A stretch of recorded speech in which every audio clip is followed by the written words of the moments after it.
Olá pessoal, meu nome é Anderson Vieira, esse é mais um vídeo aqui do canal e eu acho que vocês já devem ter percebido que o tema sample e interpolação é algo que sempre volta à tona no mundo da música e que ao mesmo tempo também sempre gera muitas dúvidas, independente de qual seja a situação. Se o número de acordes musicais são limitados, é normal que muitas músicas soem parecidas, mas, por lei, existe também uma duração estipulada de semelhança que é permitida para também não virar circo e qualquer dó, ré, mi já virar caso judicial. O fato é que não há o que discutir. Qualquer reprodução de uma obra protegida por direitos autorais precisa da autorização dos seus detentores para que depois não haja nenhum tipo de dor de cabeça. E como não há um contrato definitivo que abranja todos os casos, cada negociação é feita dentro do que as partes envolvidas consideram justo. Na prática é muito simples, mas as possibilidades de algo dar ruim são infinitas. Sobre esse assunto, tivemos recentemente dois casos que chamaram bastante atenção. De um lado a gente teve a Tracy e a Nelly Furtado com Lovezinho vs Say Right, e do outro Ed Sheeran e a família do Marvin Gaye, que após anos na justiça, o caso de Think Now Loud e Let's Get It On finalmente teve um desfecho definitivo. Esses dois casos ilustram muito bem o quão complexo e o quão longe uma discussão sobre plágio pode chegar, pois ninguém precisa ser um expert musical para identificar as similaridades entre Lovezinho e Say Right, e pelo que foi divulgado, a multa cobrada pelo uso indevido da faixa foi de $40 mil. Já já a gente fala mais sobre isso. Já do outro lado, mesmo com o processo aberto e correndo na justiça há anos, muita gente não conseguia enxergar tanta similaridade assim entre a música do Ed Sheeran e a do Marvin Gaye, e ainda assim, um processo foi aberto pedindo uma indenização de mais de $100 milhões. E aqui eu já acho que já deu até para perceber que não é o nível de similaridade entre os casos que vai definir o quão grande o processo vai se tornar, né? Mas, enfim, quando Gaultier perdeu o processo aberto pela família do brasileiro Luiz Bonfá, o australiano pagou uma multa de $10 milhões, além de conceder 50% da autoria de Somebody That I Used to Know aos representantes do criador da clássica civil. Justin Bieber utilizou a mesma progressão no seu hit Hold On, mas não perdeu nenhum centavo, pois tudo já havia sido resolvido antes da música ser lançada. Teoricamente, apenas Lauryn Hill, Miss Lauryn Hill e Madonna são as duas únicas artistas no mundo que conseguiram autorização do ABBA para utilizar samples da banda em suas canções. No entanto, apesar disso ser realmente verdade, como a gente explicaria o fato de um dos maiores sucessos da banda Nalda de Caju ser uma música chamada Sol do Meu Verão, que soa assim? Parece familiar?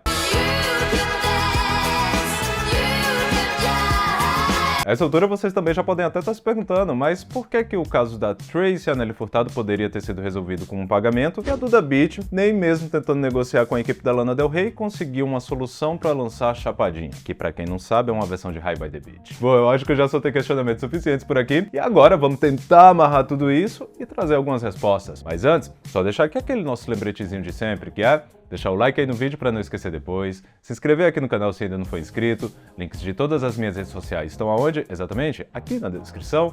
E agora sim, vamos lá! A lei de propriedade intelectual é talvez uma das mais complexas porque em muitos casos ela também pode ser muito subjetiva, até mesmo porque ela foi criada para proteger a relação entre o criador e o uso das suas criações, e nisso podendo ser ela artigos, fotografias, pinturas, ilustrações, roteiros e até mesmo frases e ideias. Mas até onde vai o limite entre coincidência, inspiração e cópia? No mercado da música há dois modelos principais de reutilização de obras, sendo ela parcial, quando você pega uma pequena fração de uma obra já existente para transformar em algo novo, ou o uso master, onde você tem o direito de reproduzir integralmente parte de algo já existente. Um é melhor conhecido como interpolação, como por exemplo, Dançarina do Pedro Sampaio e De Merci do Daju, ou sample, como foi o caso de Girl From Rio da Anitta com... Agora me deu branco.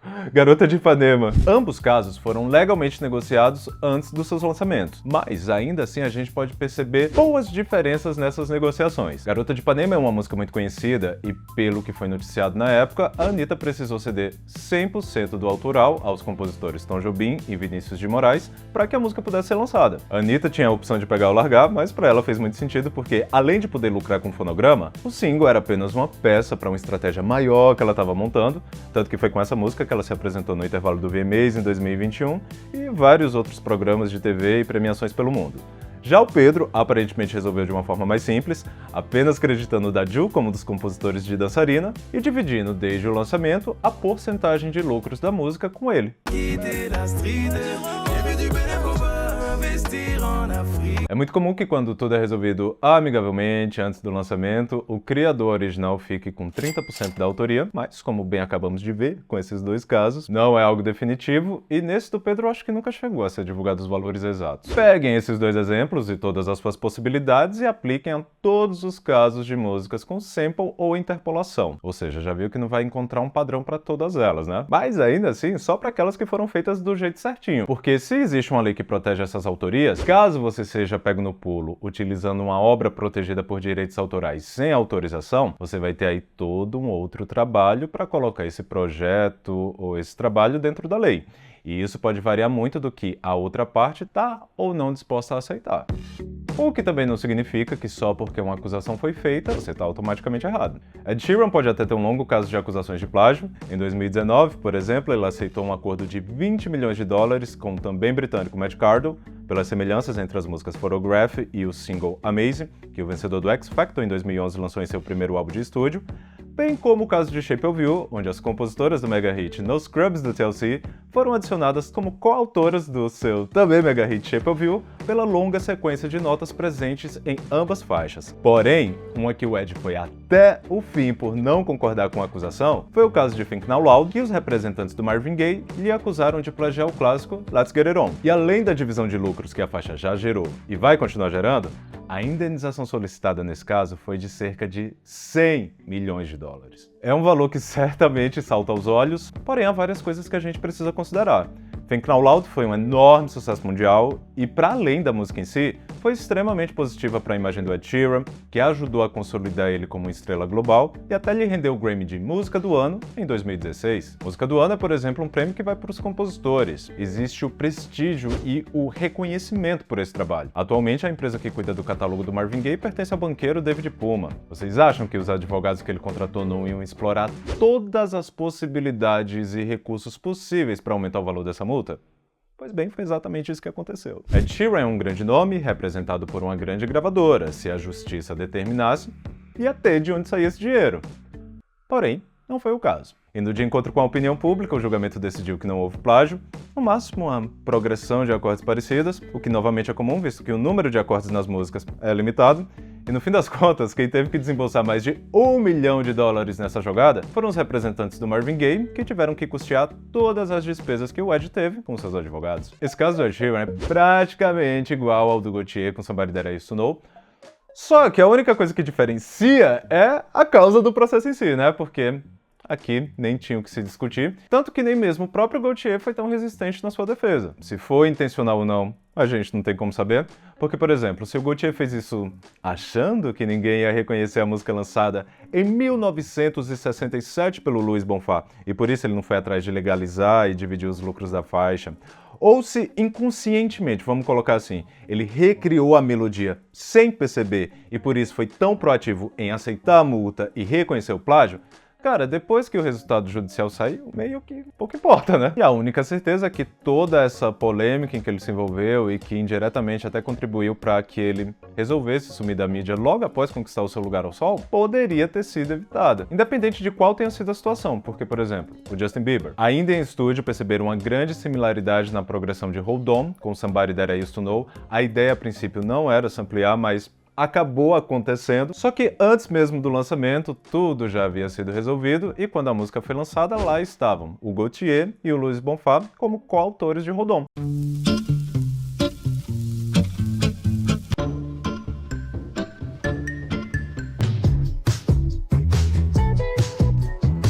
O ponto a partir daqui agora é, para alguém gigantesco como Bieber, é muito fácil conseguir uma autorização de sample ou interpolação.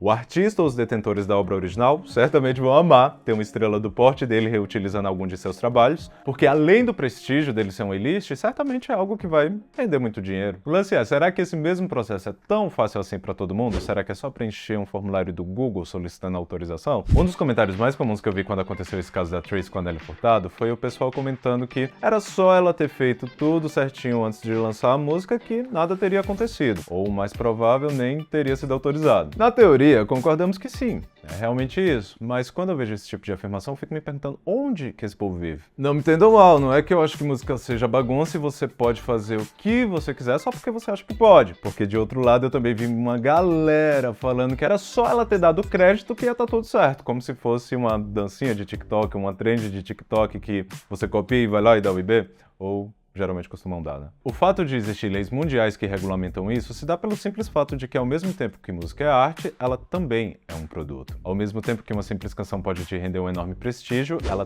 também pode te render uma enorme fortuna. E conseguir uma autorização para um sample é algo que pode envolver várias camadas, porque mesmo que você tenha os recursos e a visibilidade para conseguir uma autorização, às vezes o dono da obra original que você quer reutilizar pode simplesmente não te dar permissão por ele não querer ver a obra dele sendo distorcida. Por exemplo, a Kate Bush é super protetora com o trabalho dela e ninguém nunca conseguiu uma autorização para samplear qualquer material dela. O máximo que existe são as autorizações para covers e remixes, pois até a liberação para uso em trilha sonora é ela mesma que escolhe um por um quem vai ou não ter autorização. Porque, nossa, caso contrário, eu tenho certeza que a essa altura o David Guetta ou o Pitbull já teriam feito alguma coisa com Wuthering Heights. Eu acho essa música muito sampleável. Ou até mesmo a própria Run Up The Hill. Não tô perguntando se vocês acham que ia ficar bom ou não, mas vocês não conseguem enxergar eles fazendo isso? Por outro lado, na grande maioria dos casos, tudo é bem mais flexível, seja por parte do artista ou por quem detém o material deles, e conversando tudo se acerta. O ponto é, como que você chega nesses gigantes para conseguir essas autorizações considerando todos esses fatores? É complicado. E assim, dificilmente um artista que já tenha um nome no mercado, seja de forma ampla ou de nicho, mas enfim, que já tem uma gravadora, que já tem uma equipe, que já tem os seus representantes, vai dar um passo como esse, porque isso é algo que envolve muita gente. O lançamento de um single com clipe é algo que pode facilmente passar da casa de 100, 200 mil reais. Isso quando a gente não tá falando daqueles grandes lançamentos, né? Daqueles mega lançamentos, onde só o clipe já ultrapassa a casa dos milhões. E daí, vocês acham que alguém vai investir tudo isso sabendo que vai dar merda? Sabendo que pode vir uma multa ou até mesmo ter que tirar esse trabalho do ar? Mas vamos olhar isso por uma outra perspectiva, porque atualmente a gente está em um momento onde é bem perceptível, sempre foi, né? Mas agora a gente consegue perceber melhor que muita exposição é feita de forma paga. Por exemplo, se uma gravadora quer lançar um novo artista, ela pode ir lá e separar um investimento para colocar ele nas rádios, em programas de TV ou até mesmo premiações. Os fãs que reclamam do famoso e conhecido que realmente existe jabá de uns, são os mesmos que reclamam da falta de investimento em outros. Às vezes parece que só tá faltando um clique para o pessoal perceber que tá todo mundo dando voltas em torno do mesmo ponto. Porque eu acho que já ficou bem claro, né, que sem dinheiro o negócio não vai. Óbvio que aqui a gente também precisa abrir um ponto que existe as formas justas como esse dinheiro é utilizado, né? Porque uma coisa é você pagar por um clipe e uma performance e outra é você pagar para prejudicar uma pessoa que é possivelmente seu concorrente. E se essa já é uma realidade entre os grandes, que já tem uma fanbase que pode fazer barulho por eles, vamos sair um pouco dessa esfera e olhar para o pessoal que faz o rolê do jeito que eles podem e da forma como eles conseguem.